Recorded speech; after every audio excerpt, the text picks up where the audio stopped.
ஒரு சில நிகழ்ச்சி மட்டும்தான் மனசுக்கு ரொம்ப நெருக்கமா ஃபீல் பண்ணும். அதை நினைச்சாலே ரொம்ப சந்தோஷமா ஃபீல் பண்ணும். அப்படிப்பட்ட ஒரு நிகழ்ச்சி தான் இன்னைக்கு இந்த சிங்கப்பெண் சிறப்பு படைய தொடங்கி வைக்கிற இந்த நிகழ்வு. உண்மையிலே மனசுக்கு ரொம்ப நெருக்கமான ஒண்ணு, சந்தோஷமான ஒண்ணு. நம்ம பாட்டி, அம்மா, அக்கா, தங்கைகள், ஒவ்வொரு வீட்டில் இருக்கிற பெண் குழந்தைகள், இவங்க எல்லாருக்குமான பாதுகாப்பை உறுதி செய்வோம்னு சொன்னோம். ஆனா அது எலெக்ஷனுக்காக மட்டுமே கிடையாது.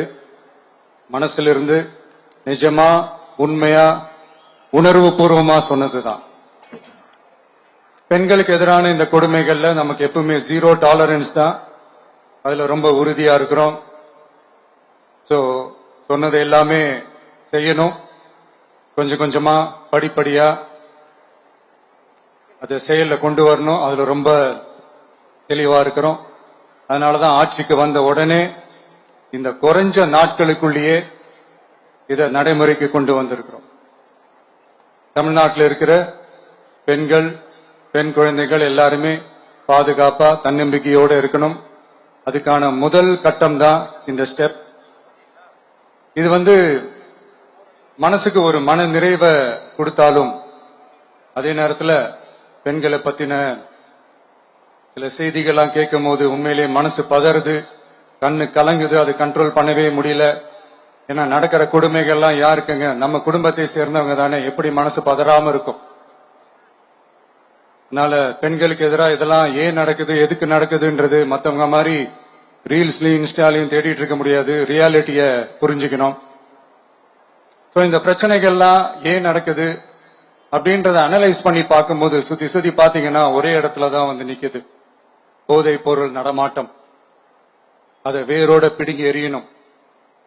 இது 2026 போன மாசம் மே மாசம் 10ஆம் தேதி இந்த பிரச்சனை புதுசா முளைச்சு வந்துடல. இது பல வருஷமா இருக்கிற பிரச்சனை. பல வருஷமா இதை கண்டுக்காம விட்டதுதான் அந்த வேர் இவ்வளவு ஆழமா பரவி இருக்குது. இத பல வருஷமா கண்டுக்காம விட்டது யார் என்றது நான் சொல்லிதான் உங்களுக்கு தெரியணும்னு அவசியம் இல்லை. அது உங்களுக்கே நல்லா தெரியும். இப்ப அதை பத்தி பேசியும் பிரயோஜனம் இல்லை. முதல்ல இந்த போதை பொருள் நடமாட்டத்தை வேரோட பிடுங்கி எறியணும். அப்படி எரிஞ்சாதான் இந்த பெண்களுக்கான இந்த சேஃப்டி ரொம்ப ஸ்ட்ராங் ஆகும். இது ரெண்டுமே ஸ்ட்ராங் ஆனாலே ஆட்டோமேட்டிக்கா சட்டம் ஒழுங்கும் சரியாகும். இந்த 3 விஷயம் சொன்னல, இந்த போதை பொருள் நடமாட்டம், பெண்களுக்கு எதிரான இந்த கொடுமை, இந்த சட்டம் ஒழுங்கு, இது 3மே ஒண்ணுக்கு ஒண்ணு இன்டர்லிங்க் தான். இதுவும் இப்ப புதுசா வந்த பிரச்சனை கிடையாது. பல வருஷமா இது இன்டர்லிங்க்டா தான் இருக்குது. இதெல்லாம் ஏன், எதுக்குன்றது இப்ப முக்கியம் இல்லை. இது எப்படி சரி செய்ய போறோம்ன்றது தான் முக்கியம். பட் அதே நேரத்துல இன்னொன்னையும் நம்ம மனசுல எடுத்துக்கணும். இந்த பெண் குழந்தைகளுக்கான இந்த பாதுகாப்பு இது வெறும் சட்டம் ஒழுங்கு சம்பந்தப்பட்டது மட்டும்தானா அப்படின்னு கேட்டீங்கன்னா இல்ல. இது சமூக ஒழுங்கும் சம்பந்தப்பட்டிருக்கு. சமூக ஒழுகல தனி மனித ஒழுங்கும் சம்பந்தப்பட்டிருக்கு. தனி மனிதன் ஒழுங்கா இருந்தாலே அந்த சமூகம் தன்னால மாறும்.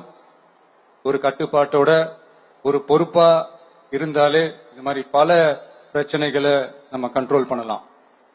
படிக்கிற இடத்துல, வேலைக்கு போற இடத்துல, டிராவல் டைம்ல, ஆனா டெய்லி லைஃப்ல பயம் இல்லாம மரியாதையோட நம்ம பெண்கள் வாழணும். அதுக்கான ஒரு அட்மாஸ்பியரை நம்ம கிரியேட் பண்ணணும். அதுதான் நம்மளுடைய ஃபர்ஸ்ட் டார்கெட்டு. இவ்வளவு நேரம் நான் இதெல்லாம் ரொம்ப சாஃப்டா சொல்லிட்டு இருந்தேன். ஆனா பெண்களை தொந்தரவு செஞ்சுட்டு அப்படியே எஸ்கேப் ஆகி போயிடலாம்னு நினைக்கிறவங்களுக்கு நான் ஒரு வார்னிங்காவே சொல்றேன். பெண்கள் பாதுகாப்பை டிஸ்டர்ப் பண்றவங்க யாரா இருந்தாலும் அது சகிச்சுக்கவே முடியாது. அவங்களுக்கான தண்டனைக்கான அந்த நடவடிக்கைகள் எல்லாமே போலீஸ் டிபார்ட்மெண்ட்ல இருந்து ரொம்ப கடுமையான ஒரு தண்டனையா இருக்கும். கடுமையான ஒரு நடவடிக்கைகளா இருக்கும். அந்த தண்டனை, அவங்களுக்கான அந்த சார்ஜ் ஷீட் எல்லாமே ரொம்ப ஃபாஸ்டா, ஸ்பீடா அது செயல்படுத்தப்படும். என்ன ஒண்ணு, அந்த ஸ்பீட்ல நிரபராதிகள் யாரும் தண்டிக்கப்பட்டிருக்கூடாது. இதையும் காவல் அதிகாரிகள் மைண்ட்ல எடுத்துக்கணும். தப்பு செஞ்சவங்களுக்கு மட்டுமே அந்த உண்மையான கடுமையான தண்டனை கோர்ட் மூலியமா வாங்கி தரணும். அப்பதான் அதை பார்த்து தப்பு செய்ய நினைக்கிறவங்களுக்கு கூட தப்பு செய்யக்கூடாதுன்ற அந்த ஒரு பயம் வரணும். இந்த சிங்கப்பெண் சிறப்பு படைக்காக நம் அரசு சார்பாக முதற்கட்டமாக 354 கோடிக்கு மேல நிதி ஒதுக்கப்பட இருக்கு. இந்த திட்டத்தோட இரண்டாவது கட்டமா இந்த படைக்காக மட்டுமே 2500 புதிய பணியிடங்கள் உருவாக்கப்பட உள்ளது. பெண்களோட பாதுகாப்பை ஸ்ட்ராங் பண்றதுக்காக மாடர்ன் ஃபெசிலிட்டிஸ் இருக்கிற வாகனங்களும் நவீன உபகரணங்களும் தொழில்நுட்ப சாதனங்களும் அலாட் செய்யப்பட இருக்கு.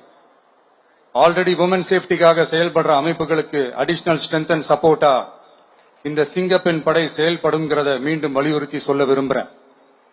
பெண்களுக்கு எதிரான குற்றங்கள் நடக்கிறதுக்கு முன்னாடியே அதை தடுக்கிற காவல் நடவடிக்கையில இந்த படை முக்கிய பங்கு வகிக்கும். ஃபீல்ட் ஒர்க்ஸ் அண்ட் பிரிவென்டிவ் ஆக்ஷன்ஸ்ல இந்த படை ஈடுபடுறதால அனைத்து மகளிர் காவல் நிலையங்கள் எல்லாம் வழக்கு விசாரணையிலும் குற்றவாளிகளுக்கு தண்டனை வாங்கி தர்றதிலையும் இன்னும் அதிக கவனம் செலுத்த முடியும். பெண்களை ஃபாலோ பண்றது, பாலியல் தொல்லை தர்றது, டார்கெட் பண்ணி திரும்ப திரும்ப தொந்தரவு செய்யறது, பெண்கள் கடத்தல் முயற்சி, பப்ளிக் பிளேஸ்ல அசிங்கமா நடந்துக்கிறதுக்கு பஸ்ல தொல்லை தர்றது, கூட்டத்துல பெண்களுக்கு தொல்லை தர்றதுன்னு இது மாதிரி தப்பா தடுக்கிறதுல ரொம்ப முக்கியமா இந்த சிங்கப்பெண் படை செயல்படும். பெண்களுக்கு எதிரான குற்றங்களை தடுக்க நடவடிக்கை எடுக்க இந்தியாவிலேயே முதல் முறையாக ட்ரோன் வாயிலாக பெட்ரோல் மூலை அறிமுகப்படுத்தப்படும். நம்ம வீட்டு பெண்கள் அவங்களோட ட்ரீம்ஸ் அண்ட் எக்ஸ்பெக்டேஷன்ஸ் என்ன அப்படின்றத நம்ம அரசு நல்லாவே புரிஞ்சு வச்சிருக்கு. அதை கொஞ்சம் கொஞ்சமா நாங்க செயல்படுத்துவோம். உங்களுக்கான மரியாதையும் தான், உங்களுக்கான அந்த கண்ணியமும் தான் நம்ம அரசினுடைய highest and most important priority. ஒரு கவர்மெண்டோட அந்த விஷன் அண்ட் டார்கெட் ஆனஸ்டா இருந்தாலே போதும். பிளான்ஸ் அண்ட் அட்டெம்ப்ட்ஸ் அது போற பாதை சரியா இருக்கும்னு சொல்லுவாங்க. அப்படிப்பட்ட ஒரு கவர்மெண்ட் தான் நம்மளுடைய கவர்மெண்ட், உங்களுக்கான கவர்மெண்ட். இந்த ஷார்ட் ஸ்பேன்ல இந்த சிங்கப்பெண் சிறப்பு படைய நடைமுறைக்கு கொண்டு வந்து இதுக்கு ரொம்ப கடுமையா உழைச்ச காவல்துறை அதிகாரிகளுக்கும் பணியாளர்களுக்கும் இந்த நேரத்தில் என்னுடைய பாராட்டுகளை தெரிவிச்சுக்கிறேன்.